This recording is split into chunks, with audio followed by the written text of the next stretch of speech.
The Match Ball. Hello and welcome to the show. It's Dan here with Michael and with Chris Mack for the Match Ball. Oof. I'm starting with an oof today. Oh, yeah. Yeah, I am. Today's show is brought to you by Levi Solicitors. Oof. Right. It's not that surprising, is it? They will offer you a very wide range of legal services. At a discount. At a discount, yep. Professional negligence, I think, is one of them. So, for example, if you'd had a hair transplant, maybe you're a professional footballer. Yeah. You feel let down by the service you've got. You feel Again and again. Professional negligence. That's just one of the many services they offer. And as well as that, Michael? Wills. Yeah. Probate. Yeah. Lasting powers of attorney. Very good. That'll do. Fine. Yeah. LeviSolicitors.co.uk/the square ball for details of that. Full terms on the website as well. 10% discount on your legal fees. So I think there's a couple of approaches we could take to this one today, gents. Don't know about you. We could sit here and be magnanimous about Sheffield Wednesday posing perhaps a more difficult proposition at Ellen Road when it comes to opponents this season. Or we could be completely unbearable and just be dickheads about it. We won 3-0 and they didn't have any chances. So, no. Did they pose a threat? No, I'm a little bit disappointed nobody had a hashtag Chancery in banner or something in the South Stand, given that they're in such a bad mood with their silly little protest. I mean, they are right, yeah, but it's funny because it's not. Oh God, yeah. And they thought it was. I'm sure they thought it was hysterical when we had Bates and Cholino, and they liked Chancery for a bit, didn't they? Yeah, but is that much of a protest? Just holding up some cards? There has to be an element of danger. This feels like stuff up. Feels like a Wednesday. Yeah. That's the nihilistic stage, isn't it? They were a little bit like that over the stuff with Danny Roll. I was just going to say, this feels like a Wednesday problem and not a Leeds problem. Very So much should we talk about us and what turned into a comfortable 3-0 win in the end?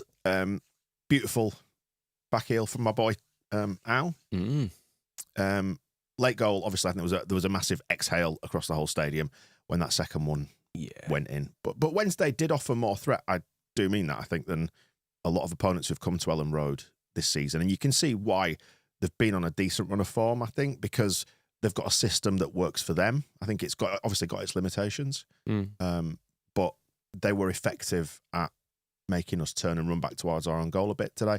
But I thought, I don't know if you agree, for all the pressure that they had in spells, it didn't necessarily convert into chances. No, I think Ampadu and Rodon were very good at the back as well. They made some good, often a bit last ditch, but they got there in the end, and then they felt like they were always in the right place to just clean up anything that looked like it was going to be a chance. Yeah, there was a couple of chances in the first half where they broke, and you're going, oh no. And then next thing, Ampadu just appears out of nowhere. Or Sam Byron with 2 feet flying through the air. I was a bit worried on that one. He got all ball. You've got to make it! Yeah, he did get all ball, and the player wasn't that near to him. But, you just sort of, if you took a freeze frame of him mid-air with both feet off the ground, you do sort of think, yeah. Make sure you get there. But that Ampadu slide tackle in the first half was excellent. Yeah. I know you're a cheese wedge, so you probably didn't see it. It was. Well, it's one of those ones where from where we are, all you see is somebody bearing down on goal because you're sort of behind them. And then they tend to appear out of nowhere because of the angle. And I've also got a pole slightly in my way. So you just see like Ampadu's body appear and the ball, and it's not a penalty, and everybody's happy. Yeah. Because they didn't have any chances. No. There was one shot from distance, which Melier saved, but should have saved. It certainly wouldn't count as a big chance on the stats websites. It was just a shot from distance that you would always expect to be saved. There were just tense moments where it felt like they let themselves down, actually, with final balls and stuff, when they did get in behind us. Because I agree it felt uncomfortable at points. But when they got in behind us, there was one, for example, where they got in on the right-hand side and they just hit the hardest and worst cross I've ever seen. It pretty much ended up in the second half? Yeah, it pretty much ended up in the cheese wedge, I think. And it was like... It went out for a throw. Yeah, you're like, what's that? They did that in the first half too. Yeah. Where without sort of bringing the mood down slightly, a better team scores from that. But thankfully we're in the championship and the teams aren't better. Yeah. But he just hit it like 3 yards over the other player's head, and great. Yeah, exactly what you want. Because very rarely did they get into a situation where they were causing us massive problems like that. The final ball always seemed to let them down. If you are on the video version, we're live streaming on YouTube, by the way, for our TSB Plus members. I've got the sort of headline stats and the momentum graph on screen on the video version. You can get access to this early afterwards as well if you are watching on the stream. 61% possession to 39 in our favour. XG pushing 2, sort of like 1.89 we got to their 0.39. So it bears it out, doesn't it, really? The momentum graph is actually more in our favour than I thought it might be. It felt like... It is, but there are some spells of sort of deep pressure there, aren't there, which we don't often get in home games. It's generally, you see, like the Blackburn game, for example, will look like all us and then a little spike and they score and that's it. Yeah. I think that after that early goal by us, I thought I'm not saying they didn't necessarily have a lot of the ball, a lot of possession, but they had a couple of spells in amongst it all where we were never quite comfortable. But yeah, you can see it with the stats there. They had a total of 6 shots, no big chances, whereas we had 16 total shots and 2 big chances. So it probably bears out the scoreline, actually, on reflection, even though it wasn't comfortable, I think, because we got the early goal and it took so long to get the second one. At any point, I think, if we get that second one, it completely shifts the paradigm with that game. Yeah, and scoring early it did feel like quite a relief, didn't it? Because when we were struggling to get a second and attacks were breaking down due to sort of poorly placed passes or wrong decisions being made, the frustration you feel at 0-0 is so much greater than when you've got the goal cushion. And it was was it Rothwell hit the initial through ball? For the first one. For the first one. It was a really nice pass, whoever did it. Yeah. Threaded it in behind. Was it Pirro? Or was Aaronson? It was Aaronson, wasn't it? I think it was Aaronson, yeah. And it was saved, and then, it just fell to Solomon, who... It's an easy chance, but he had to look where the defenders were and put it straight through the middle of them. There would be an inherent laziness for somebody to take that chance and just smash it at one of the defenders. So it was quite well taken. Yeah, and it was it settled everyone down, I thought, even though it actually got a little bit nervy thereafter. It wasn't nervy. Nervy's not the right word.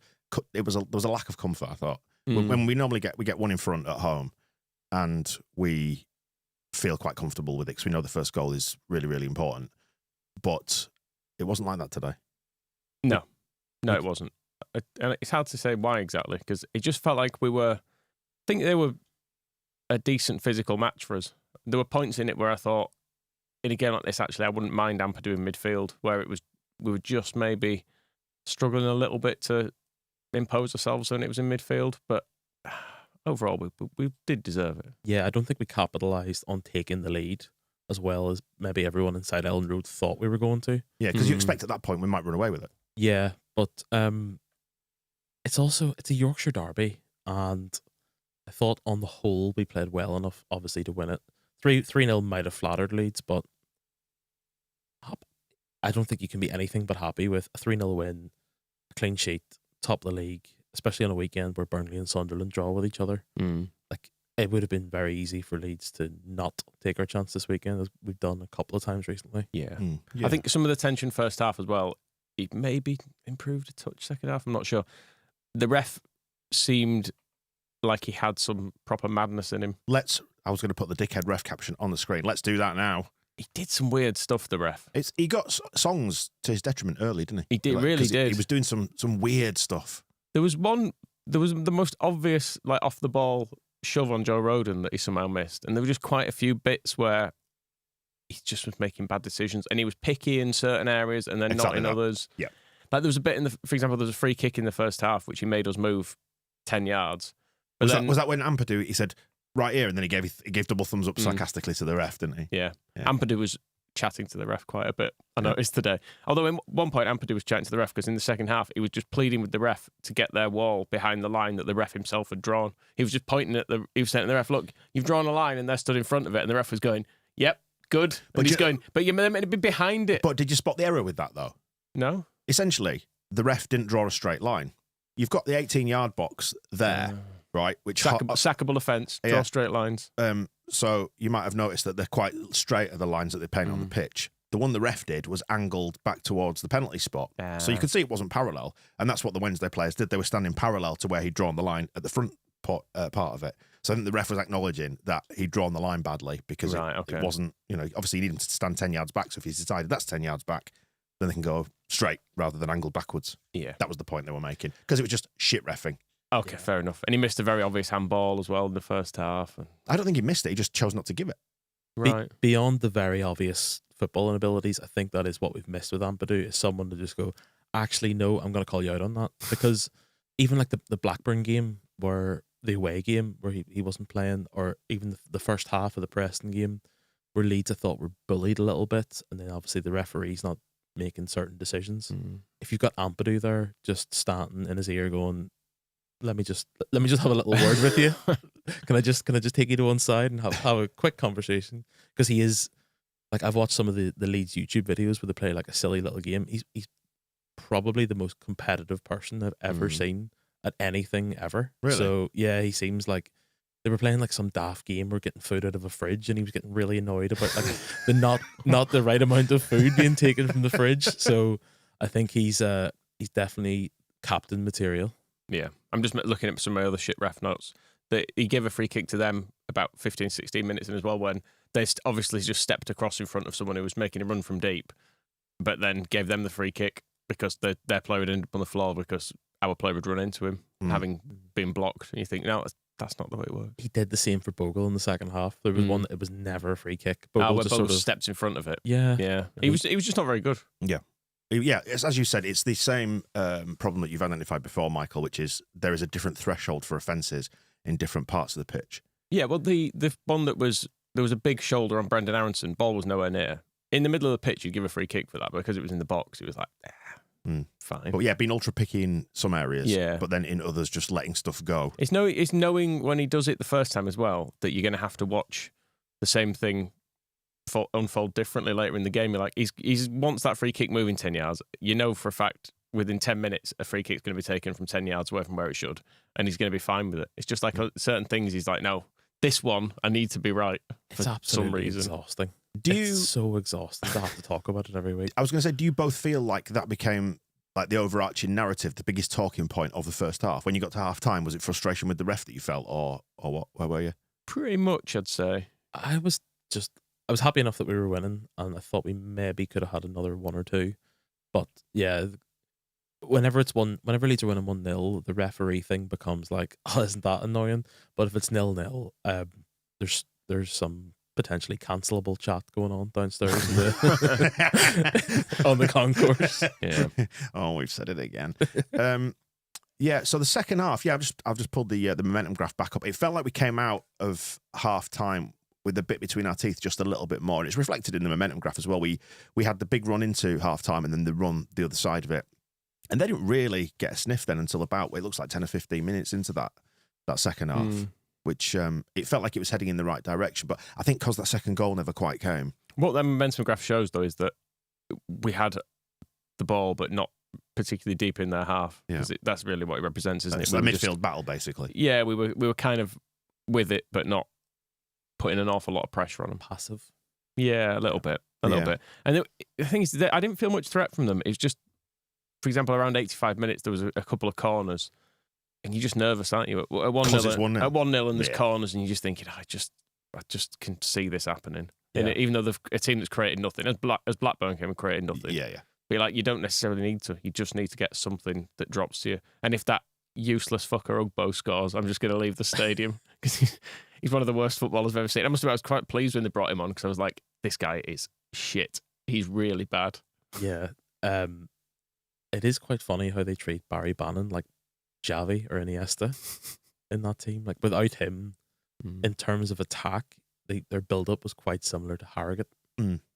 But I think they put up quite a decent test, but everything that was good felt like it needed to come through Bannon. The time where the cross went over and out of play, if they had just laid it back and gave it to Bannon, I feel like he was more likely to create something than any of the other 10 players. He can pick a good pass, can't he? It's worth saying that. He hit one very nice little, sort of spinny little cross with his left that just went to the back post. And that was quite a nice angle on it. You were like, oh, not bad that, actually. But no one there. They're not very good. Yeah. And then they brought Callum Patterson, who has just been around forever. Right. And he's very grey now. And he's still only 30 years old. Is that who that was? Yeah. For a while, I was convinced it was Graham Kavanagh, but he must be about 52. Yeah, he's definitely too old. But do you want to pivot into some hair chat around this? Oh, could do, yeah. Because Wayne's saying, talking of comedy Barnets, I thought they were bringing Father Ted on as a sub before I realised it was Callum Patterson. Yeah, very, very grey man, and been around forever. And we need to talk about Beadle's hair as well, which in the second half, from the back, it looked like he had a scrum cap on. Right. It was such as the sort of style of the cut and how dense the hair is. It looked like a helmet. It's a great mullet. Yeah, it's an unusual looking thing. How does it make you feel as a bald man with this hair? Probably grateful, really. Yeah. Yeah. Could be a lot worse. Could be Banan. Could be Banan. Banan could be me if only he'd learned. Banan looked like a monk from where I was. Yeah. He's gone full monk now. Yeah, but that's a full range within Sheffield Wednesday. Maybe is it possible Beadle went for the hair transplant that Barry Bannon was booked for, and he just had more put in? Right. He's had some extras. Yeah. He's already had a full head of hair, but they've put some pubes in the mix. Right. Just to buy thicken one, it. get one free. Just to thicken it a bit more. Big shout, that. Yeah, it's possible. It is a big shout. Looking at. What were we talking about? Don't know, really. Jeremy Beadle. Yeah. I can see in the comments there, actually, the 77th minute was pure Champo gold. The dickhead ref let everything go for a minute. I made a note of that. Is that when the crowd kind of got a bit between the teeth? I've referred to it as some awful blood and thunder stuff because it was just a series of slide tackles and people flying about, and then we broke, and then Aaronson was shit with it, and it was like, God, that was a dreadful minute of football. But it was fun, wasn't it? Yeah, it was. It got everyone going. Yeah, it gave you that, go on, get into him. Yeah. A bit of Champo broke out. I just saw that Patterson looks like he could be Moscow's brother. I just got the idea of Moscow being brought on for Sheffield Wednesday. Target man. So Farker did his subs. It was just shy of the 70th minute. No way. Actually, yeah. But, rolls with the punches, that dude. And we should talk about Farker Watch as well, because people mentioned in the comments that his game management was good. He did his subs at the usual time. I had a mate there today who is not a Leeds fan, but the guy whose tickets he used, unfortunately, was taken ill this morning, so he's used the tickets and come along. And Opportunist bastard. I said to him, watch out for the subs, 70 minutes. And he didn't let me down. Nearly. But yeah, being able to bring them off the bench, and you see the late goal, and you see what Ramazani can do. Yeah. That's the difference, isn't it? That's the strength in depth, the quality in the squad. Yeah. I thought James was good today, actually. Yeah. He's not been at his best for a little while, but I thought he caused him a lot of problems today. Yeah, he's got that quality, but I do really want to see more Ramazani. Yeah, me too, really. I think he's a brilliant player. Yeah. Yeah. And has goals in him as well. Yeah. But then again, so does Solomon and James, so you can't really... It's fine, though, isn't it? Just bring on more players who can score more goals. The classic nice problem to have. In terms of Farker Watch, probably the biggest talking point going into the game anyway was Meslier, because it's hard to argue with the rest of the starting 11, I think, at this point. Yeah. Based on, recent form. It's probably the strongest one we've got. Yeah. Just about, anyway. Aaronson, though. Yeah, but it's like we were chatting, me and the blokes around us were chatting today about why, when he made the subs, I wondered if it was going to be Solomon and Aaronson who went off, but it wasn't. It was the two wingers. Yeah. But then Aaronson just runs relentlessly, doesn't he? He offers so much in terms of covering ground. So doing like change of the wing it feels like a lower risk option than bringing someone on for Aaronson to not play in a natural position necessarily. Yeah, I just think the trade off of what Aaronson offers without the ball isn't as good. Like it's just not. Come on, Heckingbottom, say it. Say the line. No, even especially today, maybe like Middlesbrough or Norwich during the week where they're more likely to be a little bit more aggressive, but Sheffield Wednesday weren't. So I just don't know if having Aaronson, I think the ball died a lot whenever he got hold of it. He just has that tendency to hang on to it just for a second or two. All my Brendan Aaronson notes today are release it. Takes too long, makes the wrong decision, which is it's frustrating because he is really useful and he's probably actually one of the better players in this division. It's just that we have a very good attack generally, and sometimes he stands out as being probably the worst, having the worst footballing brain. It's the worst. It's the worst decision making, I think. Yeah, even if I think technically as a footballer he's good. He so often pops up in really good pockets of space, and he'll pick it up and run with it. And you think, right, release it now. Really? No, you've not. Yeah. You've on counter attacks when you're like, now, go left, go left, go left. You've been tackled. And it's just frustrating to watch. I think it's quite telling that the best of his attacking play has been when he crashes into the box very late on, rather than being involved in the build-up too heavily or playing that final pass. It's nearly always him running into the box, and either Pirro or one of the wingers playing him through to finish. I will say it's probably a bit confusing for him as well, because he's been very much Red Bull schooled, and then to play the way we play now, which is, well, it's worse. It's quite ponderous, which is not something you could ever say about Jesse Marshball, was it? No. That was just it was much worse. Frantic. It was frantic. Yeah, it was. Don't think, just do it. Whereas this can be a little bit. Sometimes you want us to go for it a bit more, don't you? Yeah. So he's having to deal with that, I suppose. Yeah. Very useful. But back to the question around Meslier. How did you feel his performance was today? I wasn't 100% confident in him. I think there were always nerves kept going into that. How did you feel about it and the decision to keep him in? Well, I've said many times I would have dropped him by now. But he didn't do anything wrong. It's hard because set pieces and stuff, we still look a bit iffy, I think. There was that one early, wasn't there? And it's hard to know if that is him and what is the defence, or what is a structural thing that we don't practice defending them enough, or what. But I think there is a structural issue there as well, because there was one maybe early in the second half where, the same as the third goal the Hull scored, you had 3 Sheffield Wednesday players in different spaces on the edge of the box unmarked, which if the first header goes clear, there's nobody there to get rid of it anyway. So I don't know if it's necessarily just Meslier. But it's kind of like the Sheffield United game where he made the big mistake against Sunderland. There was 2 weeks between league matches, obviously international break, and then clean sheet against Sheffield United where he doesn't really have that much to do. So you can't judge it too heavily. Whether it was, I think Farke would maybe go in there and say vindicated, clean sheet, blah, blah, blah, but that's what he has to say. Yeah. But equally, it's true. And football does turn on fine margins, doesn't it? It can be a little decision or a little bounce, as we saw with the goal at Sunderland, that causes you to lose your shit with him. And I thought, and with his feet, if we're going to talk about it, it was fine today, wasn't it? I think he did have one where he fluffed it and it went quite low, and there was a few. Oh, actually, there was that. Yeah, there was a few people I thought were going to have heart attacks around me, like they were just calm down. But their keeper I think was noticeably worse with his feet than Meslier. Like he misplaced quite a lot, I thought, did old Jeremy in their net. We are in the Championship. Yes. After all. Ramazani's goal, 88. I didn't realise it was that late. To me, it felt like it was about 84 minutes, but no, it was later than that. It's because we had 7 minutes added on. Yeah. Just while we're on Meslier, there was a couple of moments in the first half. There was definitely one with Ampadu where you can tell that there's maybe a lack of faith from the players, though. Because there's one where he could have played it back to him. Oh, I did. Yeah, and he just thumped it out for a throw-in instead.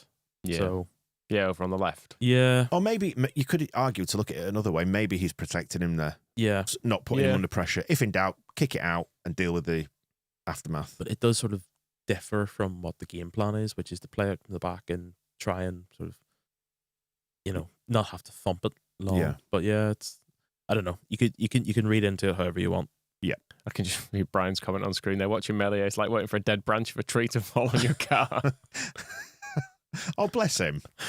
I know. I don't think he'd be waiting around for that to happen. Yeah, but I thing is, I want him to be good, obviously. But I've lost faith, and it'll take an awful lot of good performances for me not to have doubts about him, I think, is the thing there. I think today proves that it's going to take a lot for Farke to drop him now. It's going to take another serious error for him to even consider it, I think. Yeah, I agree. Yeah. Yeah. And there's a lot to be said for stability. And that's why I felt when we chatted about this, when it first happened 2 weeks ago, that I predicted he'd possibly on balance just keep him in. And I thought that'd probably be it. He's not one for changing much, is he, old Farke? No, not at all. I think he prizes stability and harmony over just about everything else. And there is a lot to be said for it. It's intangible, but there is a lot to be said for it. Yeah. Sorry, we were talking about Ramazani's goal anyway. I liked it. It was nice, wasn't it? Was I nice. thought he might have fluffed the chance. I thought he'd maybe overcooked it slightly. Well, I thought he had a chance to go down actually just before. There was definitely a little clip on one of his heels. The ref probably wouldn't have given it, but no, he needs to 2-foot him in the face in the area to get a penalty out of the ref. It's the opposite end of the ground for me. I haven't actually seen it back, but it looks like a real class goal. Yeah, nice. Waits, and then not hit hard, but it just sort of sneaks into the far corner. He just made himself that yard. Yeah. And by stepping that one way, gave him the angle to put it across the keeper. It's one of those as well where it's going through a bit of a crowd, so the keeper probably doesn't see it till quite late, so then he doesn't have time to get across to it as well. So yeah, don't think he's saving it anyway, though. It does look like it's in the corner. Yeah, it is. Yeah, it's a good finish. It was beyond his reach, Yeah. I really want to see more of him. I don't want to see him coming on for 13 minutes, 15 minutes at the end of a game. 60 minutes. Obviously, nobody makes a sub in Leeds after 60 minutes, but I'd like to see more of him. Obviously, not really sure if he's justified a starting place, given how well the other wingers have been playing. But he has that game-changing ability that I think will be very, very helpful in playing 3 games a week now. Now until the end of the season. And I feel like it could get even more congested, actually, with a cup. I feel like Ramazani playing a full season in this team probably gets similar numbers to Somerville last year. About 10, 15, 20 goals or something. Yeah. I'd say if he played a full season, he'd get 20 goals with Ramazani. Set him a target now. Like I did with Nanto last year. Yeah, which he didn't meet. Christopher in the comments saying, mistakes overshadowed the talk about Tanaka's last goal, which was an absolute beauty. Let's show him a bit of love today. Lovely finish. Yeah, it was great, wasn't it? And pure bit of fun as well. Because it was utterly meaningless, but so what? Yeah, he didn't need to do it, but it's funny that he did it. Yeah, he did what Bamford has been trying to do. Was that what you said earlier on, actually? Potentially. Let's say you did. I certainly said it in the ground, because I know it's what he attempted it at Preston. Yeah. Preston. Yeah, and Joseph attempted it at Preston. He put him in for training session. Tanaka made Lucas horny. Good. He misplaced it. Speak for all of us, Lucas. I did make a note. Tanaka played a terrible pass in the first minute, and I did think, oh shit, have we broken him? What's this? What am I watching here? But he was fine. Other than that, and a really nice goal, and it was already comfortable at that point as well. So it was just one that you can sort of rub in the faces of the opposition a bit. You're like, completely undeserved third. Never mind. Off you go. You take it, don't you? Another 3 on the goal difference. I believe. I haven't looked at the table, but I'm going to look at it now. We are top. Well, we're top of the league. We are, yeah. We're Leeds United. We're top of the league, which is nice. A point ahead of the cheats from the fellow at the Steel City fellow rats, Sheffield United.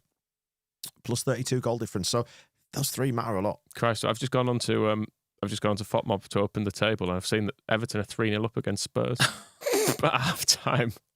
My mate who went today. Oh dear. Spurs fan. Yeah. Oh really? Yeah. So I'll be going home. The one who took advantage of a sick man. Yeah. Took advantage of a sick man, saw some real football, and he missed Spurs.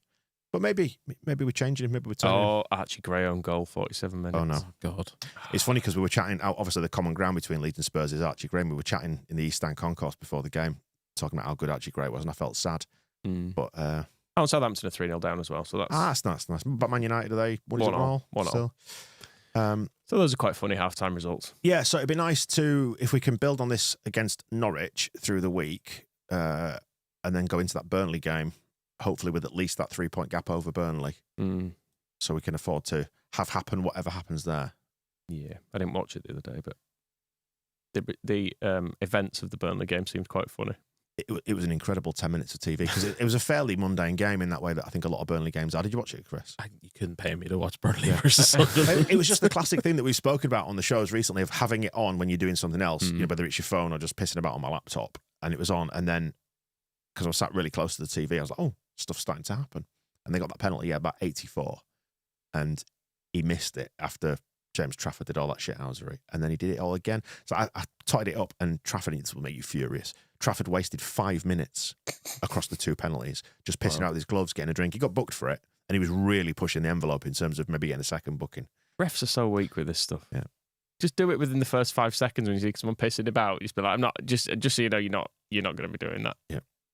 And if you do it for even another 5 seconds now, I'll just send you off. And ironically, it was his pissing about with the first one that extended the amount of injury time you then got, which I think ran to 7 minutes, and the penalty was given in about the 96th, 97th. And anyway, they missed it, and it was a good result for us. And it was funny. Yeah. We said probably draw the best result, Sunderland win second best, Burnley win the worst, didn't we? So do you want it to be a demoralising draw as well, not just a draw? Yeah. And that is quite demoralising for Sunderland. For both teams, really, because Burnley will think, well, we should have lost that.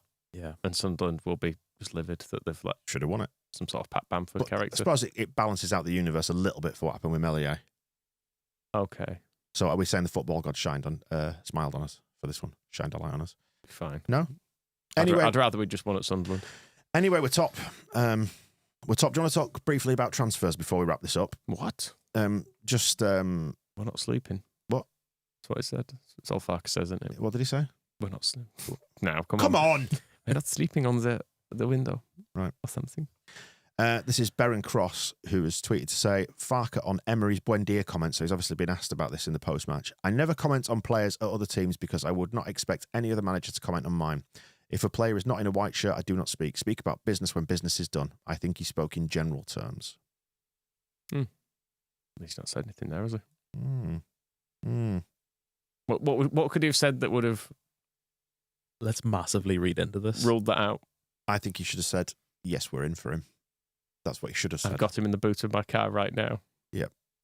Yeah, okay. He has gone a bit baby reindeer about it, hasn't he? I still think we should buy some players in this window. However, he did say he was one of my best players at Norwich. I admire him, but I won't speak about a player who's contracted at another club. So, okay. He did sort of... He mentioned him when saying he wouldn't. That means he's coming. Okay, well, I would take him. Yeah? Yes. Good. Like you, Chris? I'd love to have him, but I feel like we're only getting him if every other team above the Championship across the top leagues in Europe don't want them. We'll get a little bit more insight into the press conference from both sides. Maybe a little bit of Danny Roll action, or sausage roll, as our fans were christening him towards the end. We're recording with Graham Smith after this from the YEP, which will come out on Monday. But he described the defence with Ampadu back there. That they are our Welsh wall, which would sound like nice. Which would sound like they're our Welsh. Last season they were our Welsh wall. So are you asking for Welsh or or German? I think you do whatever you feel most confident with. I'd say they're our Welsh wall. No, do the voice. People want the voice. Yeah, they're our Welsh wall. Thank you. They're strong boys. Yep, all of them. Very good. Together. How do you feel in terms of optimism and man of the match? Which do you want to do first? I don't know, man of the match. Tanaka got it on SofaScore. Right. Closely followed by Ramazani. Which... I was going to say, Tanaka's, a goal away from not getting it, though, isn't he, there? Yeah. And it was... I didn't think it was one of his better games. I'd probably be tempted to give it to Ampadu. Yeah. I thought he was very good at the back. Yeah. I love Ethan Ampadu, but yes. Yeah. Yeah. Tanaka's got it on the algorithm on FOTMob as well, but Ampadu 8.5 out of 10, but Ampadu's not far behind him on 8.1, and that's without any goals and assists. Yeah. And like I said, I enjoyed Ampadu trying his best to keep the ref in line at various points as well. Solomon got an 8.5 as well on FOTMob. I didn't think he had one of his better games, actually. But I think you're just starting to see his quality now. Yeah. Even if it's not necessarily leading to cutting edge chances, you can just see his quality in his decision making, the speed of it. It feels to me like he's starting just to ramp up again now. Yeah. All right. Fine. I expect more from him. No, he scored a goal and was fine. But nobody barring Aaronson, again, probably been penalised by the algorithm for losing possession, but he got 6.9 out of 10 and he was our lowest scorer. Everybody else was 7 or above, which I think is fair enough. Just opened it, actually interestingly, none of their players played well. Right. According to it, none of their players got over 7. The nearest to 7 for them was that Gassama bloke on the left wing who kept diving. Mm-hmm. Did one atrocious one in the first half in front of the Sheffield Wednesday fan. Then 2 more occasions he got fouled a bit and rolled around for ages. I mean, Bogles was a quality yellow, by the way. That was right in front of me. He fucking had it coming by that point. He'd already spent victim blaming. He'd already spent ages rolling around when not touched. So when one was put on him, I thought, yeah, it was an absolute. I said to the bloke like next to me, I was like, that's a really good yellow card. I was desperate for someone to boot him for quite a lot of the game, and he did indeed get booted. Bogle does look a cut above at this level. Going forward, maybe not so much in defence, but going forward, I think he does look like a guy that we signed from the Premier League. You actually saw him running between the lines today as well. I think with Farker ball, with sometimes the criticism with it is it's a bit too slow, and you end up playing in front of a team. But actually, we were trying to thread it through the lines a bit better today. I thought he benefited from that. He ran and he went between players and just went past them and stuff. So yeah. Byram was good as well today, I thought. Yeah. And Byram he cut out a pass really, really well in the second half as well. It looked like it was from behind the opposite goal. You could kind of see the chance unfolding. You could see the pass where it was going to go and who it was going to go to. And then Byram just came out of nowhere and cut it off before it got there. So grateful for him there.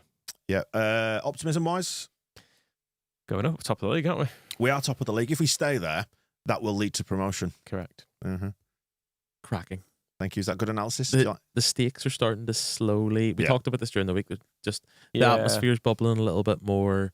There's a little bit more of a buzz around the ground before the game. Jeopardy. It's starting to get fun again. Yeah, when there was a real sense of relief as well today when the Ramazani goal went in. Like everyone was like, "Yes, we can properly enjoy it. We can actually enjoy this now for a little bit," because it had been very, very tense until then. Yeah, but more of the blood and thunder, everyone kicking each other. You want it shitter? Everyone being completely useless at football, and leathering each other for a bit. New mag on sale today as well. New mag on sale. Tony Yeboah on the front. Despite the best efforts of Leeds United stewards. Who were doing that? What were they doing? They just do this every now and then. They get told. Oh, fuck off, idiots! Apparently, there's a new safety person. It seems has come in. Oh, here we go. And it's now an issue to sell stuff out. It was causing. It's not. I know It's not. And if it's on the public highway, it's a matter for the police, not for you. Fuck off. Which is what we said. Because the stewards came over and we went, it's not your job to move us from here. Am I going to have to get the land registry documents they said, like, the police have... The club and the police have said to him, so we'll speak to the police then. And then the police came and went, I suppose you can stay. Yeah. It's basically the gist of it. So the centenary game, I think I'd only been selling the mag for about a month and a half, and I don't think you really knew me at all, but Audie came up to me at one point and was like, "You all right?" I was like, "I've just been threatened with being arrested, but other than that, all good." Not again. They heard the accent. That was it. That's all it was. Yeah. Racial profiling. We'll wrap up the match ball there. Thank you for joining us on the live stream, members.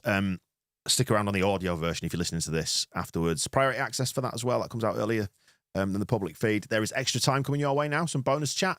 And if you want to become a member, the squareball.net/plus. Coming up, we've got Graham, as I mentioned, on the West Stand. That's going to be out on Monday. Some fun propaganda, because Cardiff beat Swansea. They did. In the South Wales derby. I imagine Arsenal fans will be livid again.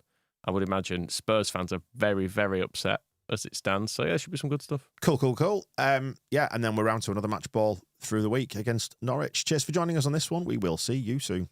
The Match Ball.